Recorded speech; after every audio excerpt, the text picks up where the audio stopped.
রাজা রামমোহন রায় যখন সতীদাহ প্রথা নিয়ে আন্দোলন করেছিলেন যে আরে এই ছোট্ট ছোট মেয়েগুলোকে বুড়োদের সাথে পুড়িয়ে দেওয়া হচ্ছে, বয়োজ্যেষ্ঠদের সাথে, তখন তার মাথাও ফাটিয়ে দেওয়া হয়েছে, কিন্তু আন্দোলন থামেনি। একদিন এই বাংলার অ্যাসেম্বলি থেকে আমরা সতীদাহ প্রথা নিবারণ বিল পাশ করেছিলাম। তারপরে এই বিলটা সর্বভারতীয় পর্যায়ে পাশ হয়, অর্থাৎ পথ দেখিয়েছিল বাংলা। মনে রাখবেন, ডক্টর রাধাকৃষ্ণনও কিন্তু কলকাতা ইউনিভার্সিটিতে পড়াতেন, সম্ভবত পড়িয়েছিলেন। আপনারা কি জানেন ডক্টর বাবা সাহেব আম্বেদকর তিনি কোথা থেকে প্রথম এমপি হয়েছিলেন? বাংলার অ্যাসেম্বলি থেকে। এগুলো অনেকে জানে না, এগুলো আমাদের গর্বের জায়গা। আমরা যেন আমাদের অস্মিতাকে, আমাদের অস্তিত্বকে ভুলে না যাই। তাই আজকে আমি গর্বের সাথে বলতে পারি, কন্যাশ্রী করার পরে, শিক্ষাশ্রী করার পরে, ঐক্যশ্রী করার পরে, মেধাশ্রী করার পরে ড্রপ আউট রেট বাংলায় প্রাথমিক পর্যায়ে এখন 0, 0। সবাই পড়াশুনো করে। আর উচ্চ মাধ্যমিক, যদি উচ্চ পর্যায়ে বলতে পারেন 3। তার কারণ মাধ্যমিকে, উচ্চ মাধ্যমিকে পাশ করে গেলে অনেকে চাকরিতে ঢুকে যায়, অনেকে বিভিন্ন কাজকর্ম করে, ব্যবসা করে, তারা অন্যান্য কাজে যুক্ত হয়ে যায়। সুতরাং এটা একটা বড় ব্যাপার, এটা করতে টাইম লেগেছে। আমাদের সময় প্রাইমারি, আপার প্রাইমারি, মাধ্যমিক, উচ্চ মাধ্যমিক, মাদ্রাসা, টেকনিক্যাল এডুকেশন, শিক্ষক অশিক্ষক কর্মচারী নিয়ে প্রায় 1,50,000 নিয়োগ হয়েছে। এছাড়াও 10,000 অধ্যাপক এবং প্রিন্সিপাল নিয়োগ হয়েছে। 2016 সালে মাধ্যমিক ও উচ্চ মাধ্যমিক স্তরে বিদ্যালয়গুলোর জন্য শিক্ষক নিয়োগের বিজ্ঞাপন হয়। এই পরীক্ষায় মোট 17,297 জন শিক্ষক মাধ্যমিক ও উচ্চ মাধ্যমিক স্তরের জন্য নিযুক্ত হন। 2016 সালে উচ্চ প্রাথমিক বিদ্যালয়গুলোর জন্য নিয়োগ প্রক্রিয়াও শুরু হয়। দীর্ঘ আইনি জটিলতা কাটিয়ে এই নিয়োগ প্রক্রিয়া সম্পূর্ণ হয় 2025 সালের এপ্রিল মাসে। ফলে এই নিয়োগ প্রক্রিয়ার ভিত্তিতে 9,700 জন নিযুক্ত হন। এছাড়াও আপনারা জানেন, আমাদের শিক্ষক পদে এখনো মোট ভ্যাকেন্সি আছে 56,000। এর মধ্যে 35,726টি পদের জন্য বিজ্ঞাপন প্রকাশিত হয়েছে এবং আরও 21,000 ভ্যাকেন্সি এখনো হাতে আছে। আমরা অনেক সময় করতে চাইলেও আইনের জটিলতায় যারা আইনটাকে বেলাইন করে দেয়, এটা আমি কোর্টকে দোষ দেব না, আমাদের মতো কিছু কিছু লোক আছে, তারা চলে যায় কোর্টে, সব স্টে করে দাও, 1 সেকেন্ডে স্টে হয়ে গেল, কত লোকের ভবিষ্যৎ চলে গেল। এই যে টিচারদের অনেকের চাকরি চলে গেছে, আপনারা কি ভাবছেন আমি মানসিকভাবে এতে খুশি? নো। যারা চাকরি করত, যাদের আনটেন্টেড, তাই তো ব্রত, তাদের জন্য অলরেডি আমরা প্রসেস শুরু করে দিয়েছি এবং তাদের বয়স কনসিডার করা হয়েছে, যেহেতু তারা 10 বছর 12 বছর কেউ চাকরি করেছে, তাদের 10% এক্সট্রা এক্সপিরিয়েন্সের জন্য রাখা হয়েছে। তাদের বয়স, যে যার বয়স আছে তারা অ্যাপ্লাই করতে পারবে। প্রায় 30% রাখা হয়েছে, যেটা তারা সুযোগটা পেতে পারে পরীক্ষা দিয়ে, কারণ কোর্টের অর্ডার অনুযায়ী। এখানে আমাদের হাত পা বাঁধা, কিন্তু আমরা যেটা করতে পারি সেটা হচ্ছে আমরা তাদের অ্যাডভান্টেজ দিয়েছি যাতে পরীক্ষা দিয়ে তারা স্বমহিমায় ফিরে আসতে পারে। রইল গ্রুপ সি, গ্রুপ ডি, অশিক্ষক কর্মচারীবৃন্দ, তাদের জন্য কোর্ট বলেছিল অন্যান্য জায়গায় তারা করতে পারে, সেটাও আমরা নোটিফিকেশন করে দিয়েছি।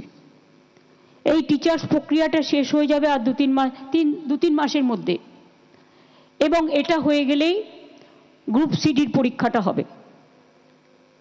আমি এক্সপিরিয়েন্সটাকে কাউন্ট করার জন্য সিএসকে বলবো লিগালি কথা বলে নিয়ে, কারণ যারা অলরেডি 10-12 বছর চাকরি করেছে তাদের বয়সটা তো ওভার হয়ে গেছে। সুতরাং if it is considered, then that can be reconsider also. আর রইল পড়ে আমার হাতে আরও কিছু, যারা বেচারা টিচারিতে কাজ করেও আজকে অযোগ্য প্রমাণিত হয়েছে। এটা আমি আইনের সাথে আলোচনা করছি, আইনত আলোচনা করে হয়তো টিচার তারা হতে পারবেন না কোর্টের নির্দেশ অনুযায়ী, কিন্তু তারা যাতে গ্রুপ সিতে পায় বা সেই রকম পর্যায়ে সেটা দিতে পারি কিনা আমরা, সেটা আইন যা বলবে আইনের সাথে কনসাল্ট করে খুব শীঘ্রই আমরা এটা জানাবো। আমি কাউকে হতাশ হতে বারণ করব, তার কারণ আমাদের সরকার হচ্ছে মানবিক সরকার এবং আমাদের দৃষ্টিভঙ্গি অলওয়েজ আমরা পলিটিক্যালি দেখি না, আমরা মানবিকভাবে দেখি। আজকে আমি টিচারদের আমি আমার অন্তরের অন্তঃস্থল থেকে আমার হৃদয়ের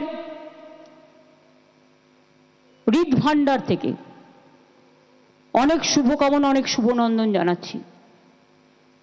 আর ভবানীপুর মডার্ন স্কুল বাচ্চাদের নিয়ে এসে আমি 3 বছর করেছিলাম যখন আমি কলেজে পড়তাম, কলেজেরটা মাইনে চালাবার জন্য, কিন্তু আপনারা মনে রেখেছেন ওখানে এখন নতুন school English medium Bangla medium তৈরি করে দিয়েছি। ওটা হায়ার সেকেন্ডারি করে দিতেও আমি বাত্যকে বলেছি, মাধ্যমিক অলরেডি হয়ে গেছে। সুতরাং ইংলিশ মিডিয়াম বাংলা মিডিয়াম আপনারা যে মনে রেখেছেন এটাই আমার পক্ষে যথেষ্ট, আমি আর কিছু চাই না।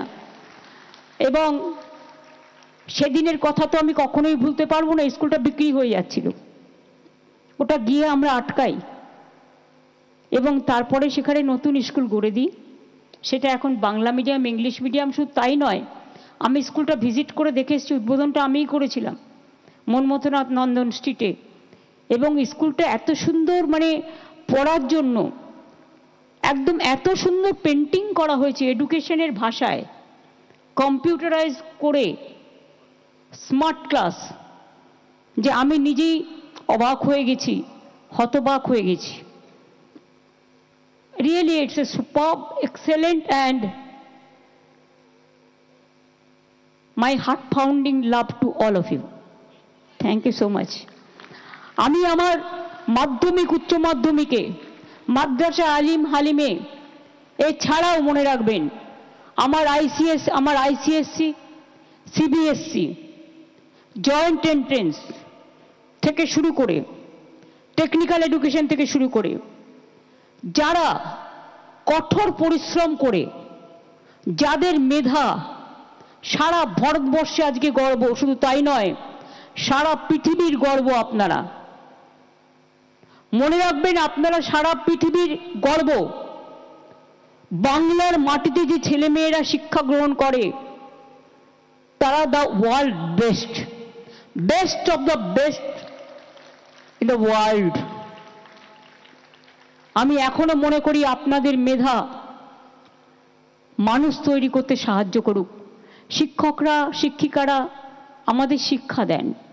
আজকে আমরা যতটুকু শিখতে পেরেছি, অনেক অসহিষ্ণুতার মধ্যেও সবটাই শিক্ষক শিক্ষিকার অবদান, বাবা মায়ের সাথে সাথে। আমি আমার একটা ছোট্ট ভাইজিকে জিজ্ঞেস করেছিলাম, ও প্রায় 7টা না 8টা এমএসসি ও কেমিস্ট্রিতে ফার্স্ট ক্লাস ফার্স্ট ছিল প্রেসিডেন্সিতে, তারপরে খড়গপুরে আইআইটিতে করেছে, তারপরে জার্নালিজম করেছে চেন্নাই, তারপরে শিকাগো চলে গেছে, ওখানকার ইউনিভার্সিটি থেকেও ইংরেজিতে করেছে, সায়েন্স থেকে চলে এসেছে ইংরেজিতে, তারপর ডেটা সায়েন্স নিয়ে ওখানে আছে। আমি ওকে একদিন জিজ্ঞেস করেছিলাম, নবনালন্দা স্কুলে পড়তো, যে তুই যে যাচ্ছিস তোর ভয় লাগছে না, তুই এখানে কেমন আছিস? আমাকে উত্তর দিয়েছিল একটাই, আমাদের টিচাররা আমাদের দারুণভাবে তৈরি করেছেন। আমি সেই কথাটা অলওয়েজ মনে রাখি। আপনারা আমাদের সমাজের গর্ব, আপনারা মেধা তৈরি করেন। মনে রাখবেন, শুধু এডুকেশনাল কোয়ালিফিকেশন থাকলেই সবকিছু হয় না। মেধা যদি সমাজ না গড়ে, মেধা যদি মানুষ তৈরি না করে, মেধার সাথে মেধা প্লাস মানবিকতা, এই দুটো যোগ করুন, তাহলে দেখবেন স্বামী বিবেকানন্দের চিন্তাধারায় উন্নততর মানুষ তৈরি করার যে প্রচেষ্টা, সেই প্রচেষ্টায় আপনারা সবার আগে এগিয়ে যাবেন।